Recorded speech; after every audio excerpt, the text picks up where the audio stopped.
dhalo maalin wanaagsan waxaan joognaa meesha la yiraahdo Reenbari togagan kani wuxuu ka mid yahay Abdeexaan waa meelahan isleeyahay Puntland waxay ku kasbatay inay kula baxdo magaca Puntland dhulka uduga dhulkan waa dhul cajiib ah dhirta tana ugu cajiibsan oo ku taal geedkan waxa la yiraahdaa yagcar xabagtan laga gurana waxa la yiraahdaa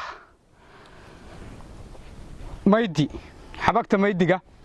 xijiga waxa la isku yiraahdaa kan iyo muxarka markii la isku daro ama beeyo soo sidaas ma hay marka dhulkaas cajiibka ayaan maanta joognaa togan cimiladiisu waa dahab waa meel cajiib ah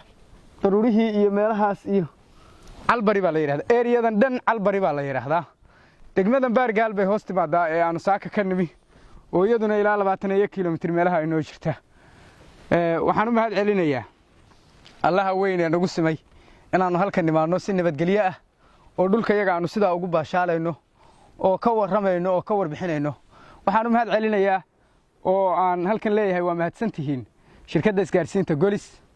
gaar ahaan xafiiska shirkadda Golis ee ku leedahay degmada Baargaal ee gobolka Gardafu oo maanta noo fududeeyay inaanu nimaano halkan oo ah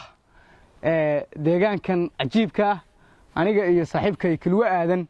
oo hadda muuqaalkayga duubaya iyo ninka la yiraahdo saaxiibkay Dr. Saciid Dhagiig oo isaguna magaalada si wanaagsan noogu soo dhaweeyay isaga iyo ragiisa Sheekh Bootaan iyo dhammaan ragii kale ee nala socday maanta waxaan idinka soo salaameynaa dhulka cajiibka ee ka tirsan gobolka Bari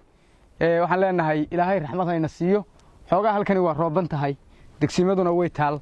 laakiin biyuhuna halkan dahab weeye il kasta dhulkaas biyaha u qulqulaya laakiin dhul Soomaaliyeed oo badan oo abaari ka jirto ayaa jira waxaan leenahay Ilaahay oo soo qabooji roobna u keen shirkadda Golis waxaan leeyahay waa ku mahadsantihiin inaana keentaan dhulkan cajiibka ah annaguna waajibka yaga aanu ka gudano oo ka waranno Kilwa uma soo booda wixii ka dhacay ka dhacayna